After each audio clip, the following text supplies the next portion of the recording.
외대고르가 아스날의 구원자가 될 수 있을까요? 아유, 정말 이 아스날이 쉽지가 않네요. 아스날이 개막 라운드부터 좀 충격적인 패배를 당했습니다. 브랜트포드에게 0대2 완패를 당한 건데요. 이 브랜트포드는 무려 74년 만에 1부 리그로 승격한 팀입니다. 1992년 출범한 프리미어리그로만 놓고 보자면 역사상 최초로 프리미어리그 무대를 밟은 팀이죠. 이런 팀에게 이제 원정 가서 좀 0대1로 크게 치다 보니까 근데 아스날이 이게 이번 시즌 출발만 그런 것이 아니라 아르테타 감독 체제에서 좀처럼 이 반전이 안 되네요. 사실 좀 더 길게 보자면 벵거 감독이 물러난 이후에 뭔가 뭐 감독 교체, 뭐 선수 어떤 보강 이런 변화를 좀 가져오면서 분위기 반전을 좀 하려고 하는데 좀처럼 올라오지가 않습니다.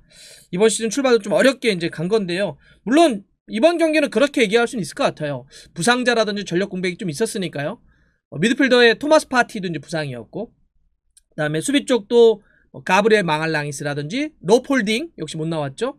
공격 쪽에 오바메양이나 라카제트 같은 경우도 몸이 좋지 않아서 이번 경기 이제 빠졌었는데, 이런 선수들이 좀 빠졌기 때문에 어려웠던 거 아닐까요? 라고도 얘기할 수 있겠지만 전체적으로 경기력이 이대로는 안 되겠는데, 지금 이 멤버로 올 시즌 간다라고 하는 건 이건 아스날 팬들에게 너무나 정말 충격적인 결과가 나올 수도 있겠다. 지금 현지에서도 아스날의 딱 지금의 스쿼드만 놓고 보자면 이번 시즌 너무너무 위험하다, 리스크를 너무나 크게 안고 있다는 얘기를 많이 하고 있습니다. 그래서 보강이 좀 그럼 더 필요한 거 아니냐라고 지금 이야기를 하고 있는데요. 이번 브랜트포드와의 경기 때 제가 아스날의 선발 라인업을 좀 말씀드릴게요. 최전방에 이제 발로건 선수가 섰고요.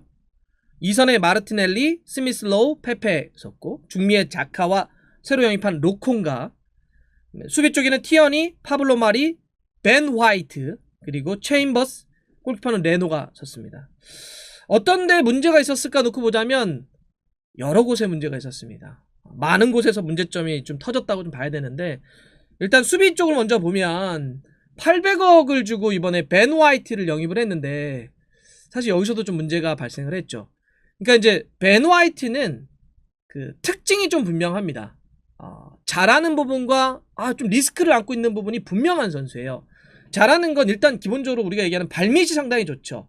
볼 전개 능력이 상당히 좋습니다. 후방 빌드업을 한다든지 뭐 끊어낸다든지 이렇게 발의 움직임을 통해서 뭔가를 하는 건 참 좋은 선수인데, 단점도 분명한 게 높이 있는 볼, 공중볼을 경합하는 능력이 떨어져요, 벤 화이트가.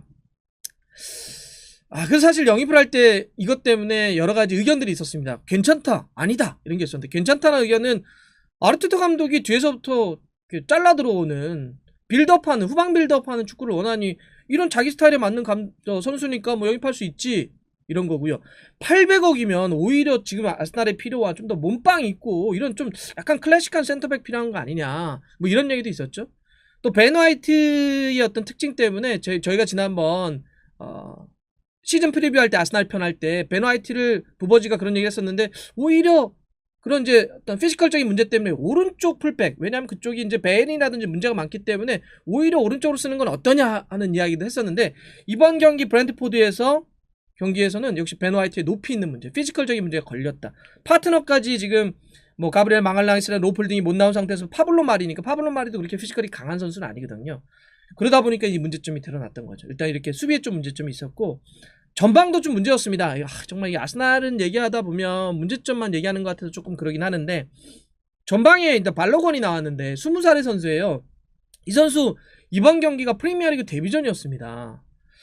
뭐 앞쪽에 지금 오바메양이나 라카제트가 경기 앞두고 몸이 좋지 않아서 지금 빠졌다고 하는데, 사실 있어도 좀 문제 아니에요? 오바메양이나 라카제트가 이번 프리시즌 때 조금 했다고 하지만 사실 아스날 팬들 이렇게 만족할 만하지가 않잖아요. 또 오바메양은 좀 뭐 또 어디 이적설도 막 뜨고 그러던데, 사실 뭐 발로건이 이번 경기 전혀 임팩트 없이 그냥 많이 부족했다고 하더라도 오바메양과 라카제트가 오면 좀 좋을까? 이렇게 놓고 봤을 때도 이것도 쉽지 않은데 이런 생각을 할 것 같아요. 그래서 뭐 지금 라우타로라든지 이렇게 공격수들과 링크되는 것도 아스날이 이런 이유 때문에 그런 것이다. 역시 공격도 좀 문제였고, 또 이제 문제점, 이거 자꾸 좀 문제점이네요. 2선 쪽에 있어서 2선 속에 그나마 어떤 사이드는 좀 괜찮다 이런 얘기도 좀 있죠, 아스날이. 그런데 역시 중앙에서 뭔가를 풀어줄 만한 선수들이 없다. 아스날의 축구를 보면 항상 U자에 대한 얘기를 안 할 수가 없어요. 사이드로만 도니까 이렇게 예, 터치라인 쪽으로만 U자로만 볼이 뱅뱅 도는 거예요. 결국 골이라고 하는 건 골대 앞에서 결정적인 패스와 결정적인 슈팅이 나올 때 골이 나오는 거죠. 사이드에서 할 수 있는 건 크로스밖에 없어요. 사이드에서 어떤 직접 슈팅이 되나요? 결국은 안쪽으로 옮겨와서 안쪽에서 전진 패스, 슈팅이 나와야 되는데 계속 아스날이 U자로만 도니까 그 가운데에서 뭔가를 풀어줄 수 있는 선수가 없는 거 아니야? 외질이 떠난 이후에 더 그런 고민들이 있는 거죠. 자, 이번에도 이 제가 브랜트포드와의 경기에서 아스날의 전체 히트맵을 좀 보여드릴게요. 어때요? 여러분들 전형적인 U자죠. 가운데는 활성화되어 있지 않고 양쪽 측면이 붉게 활성화되어 있는 걸 알 수 있죠. 볼이 선수들이 움직임이 측면 쪽으로만 돌았다는 이야기입니다. 가운데 세컨에 썼던 선수가 스미스 로우입니다. 스미스 로우의 히트맵 따로 보여드릴게요. 어때요? 스미스 로우마저도 사이드로 들죠. 우측면으로 주로 돌았다는 걸 알 수가 있습니다.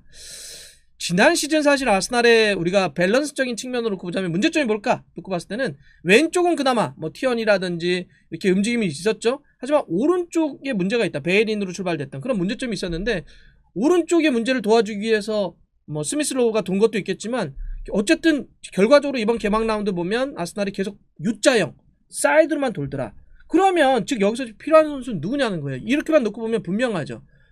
중앙에서 세컨에서 볼을 앞쪽으로 뿌려줄 선수가 필요하다는 거 아닙니까? 그래서 지금 아스날이 아까 제가 초반에 말씀드린 것처럼 웨데고르가 어려운 아스날의 구원자가 될 수 있냐 이런 거예요. 이런 상태에서 정말 중앙에서 볼을 뿌려줄 선수가 필요한데 지금 마르틴 웨데고르의 완전 이적 영입을 추진하고 있다. 지금 여러 매체들 통해서는 거의 뭐 딜이 이루어질 것 같다. 거피셜 이런 얘기도 나오고 있습니다. 잉글랜드 쪽에선 가디언 정론지죠. 그 다음에 스페인 쪽에서는 아스 이런 데서 지금 레알 마드리드 소속인 웨데고르가 아스날로서의 이적을 지금 거의 추진하고 있다 이런 얘기 나오고 있습니다. 사실 이제 그 웨데고르는 지난 시즌 때도 임대로 왔었죠. 레알에서 후반기에 그래서 임대에서 뛰었습니다. 그때 이제 9경기 선발 5경기 교체로 뛰면서 하나의 골과 프리미어리그에서 2개의 어시스트를 기록을 했었는데 좀 웨데고르의 제 히트맵을 하나 좀 보여드릴게요. 지난 시즌 프리미어리그 아스날에 뛸 때 임대돼서 자 중앙과 오른쪽 측면 이렇게 2선 쪽이면 아주 자유롭게 뛴 왼발잡이기 때문에 약간 오른쪽에 있다가 이렇게 접고 들어오거나 중앙에서 뛴 어떤 걸 알 수가 있습니다. 확실히 웨데고르가 온다면 지금 아스날이 갖고 있는 이 U자형에서 가운데서 약간 좀 활성화시켜줄 수 있는 옵션 이것만은 분명할 것 같아요. 지금 웨데고르가 레알 마드리드에서는 신인 감독인 안첼로티 감독의 구상 외로 빠져 있잖아요. 그래서 사실 지금 레알에서는 뛸 공간이 없다 이런 얘기가 나왔었고 막 개막 경기도 그랬었고요. 그래서 지금 이적설에서 나왔었는데 이번에 이제 아스날이 필요하기도 하고 레알에서는 좀 떠나야 되기 때문에 이런 상황 속에서 이적료 얘기 나오는 건 한 3,400만 파운드 우리나라 돈으로 한 550억 정도인데 만만치 않은 돈인데요. 이거를 지금 조 윌록을 뉴캐슬로 완전히 보냈기 때문에 여기서 좀 쌓이고 이런 돈을 또 합쳐가지고 좀 뭐 지불할 수 있다는 얘기 나오고 있고요. 계약 기간은 2026년까지 한 5년 정도가 될 것이다. 이런 얘기를 하고 있습니다. 저는 뭐 영입한다면 기본적으로는 괜찮을 것 같아요. 물론 저는 제 개인적인 생각인데 이 제임스 매디슨이 어떨까 좀 생각이 들어요. 그 왜냐하면 사실 지금 아스날은 오른발잡이 키커가 좀 더 필요한 것도 있거든요. 왼발잡이는 좀 많아요. 페페도 그렇고 티어니도 그렇고 왼발잡이들은 좀 있는데 이 오른발을 쓰는 어떤 그래서 사실 윌리안을 데려왔던 건데 윌리안이 망한 거 아닙니까? 그래서 사실 이 제임스 매디슨이 오른발을 쓰는 또 세컨에서 뛸 수 있는 이 두 가지를 충족시킬 수 있기 때문에 그래도 가능하다면 제임스 매디슨이 어떨까 싶은데 돈을 너무 부르니까 아니 잉글랜드 선수들은 왜 이렇게 많이 홈그로 막 잉글랜드 버프 때문에 너무 부르니까 지금 일단 웨데고르로 가는 것 같은데 웨데고르 나쁘진 않습니다. 웨데고르가 지난 시즌 프리미어리그 임대로 뛸 때 제가 몇 가지 스탯을 말씀드릴게요. 경기 평균 패스 확률이 91%예요. 사실 저 2선 위치 높은 위치에서 뛰는데도 91%라는 건 굉장히 높은 겁니다. 그리고 경기당 키패스가 1.4배입니다. 확실히 가운데에서 날카로운 전진 패스를 통한 키패스, 패스 확률을 상당히 높게 가져갈 수 있기 때문에 지금 아스날에게 정말 그 아스날의 결핍, 2선 쪽에서의 어떤 날카로운 패스 전개를 해줄 수 있는 좋은 옵션이에요. 그래서 데려온다면 좋습니다. 스미스 로우, 사카 저는 아주 좋은 재능들이라 봅니다. 어린 좋은 재능들인데 이 선수들은 사실 기동력, 헌신적으로 스미스 로우 진짜 많이 뛰잖아요. 그 다음에 움직임, 계속 쉬지 않고 뛰는 이런 건 좋지만 아무래도 전형적인 어떤 패서의 느낌은 아닌 거죠. 이게 아르테타 감독의 축구는 뭐 완성도를 떠나서 어쨌든 스타일만 놓고 봤을 때는 볼을 예쁘게 차는 선수가 필요한 축구잖아요. 결국 발밑으로 계속 패스를 주고받으려고 하는 거니까. 그러면 사실 과거에 아스날에 그 볼 잘 찼던 선수들 뭐 로시츠키, 외질, 세스크 파브레가스, 카솔라 이런 유형의 선수들이 좀 필요해요. 볼을 좀 예쁘게 찰 만한 선수들. 근데 지금은 어쨌든 뭐 로콩가는 활동력을 가지고 오른쪽까지 싹 돌 수 있는, 또 토마스 파티는 막 부실 수 있는 거지만 볼을 조금은 더 예쁘게 차는 선수가 필요하다. 그런 점에서는 이번에 웨데거루가 온다면 저는 괜찮은 영입이 될 것이다. 근데 웨데고르만 필요한 것이 아니라 말씀드렸지만 지금 전방도 그렇고 수비도 그렇고 조금 어떻게 좀 더 해야 될 것 같은데, 이게 아스날이 프리미어 리그만 따졌을 때는 앞으로 치를 두 경기가 진짜 만만치가 않은 게 첼시 싸워야 되고요. 그 다음 프리미어 리그 경기는 맨시티 경기입니다.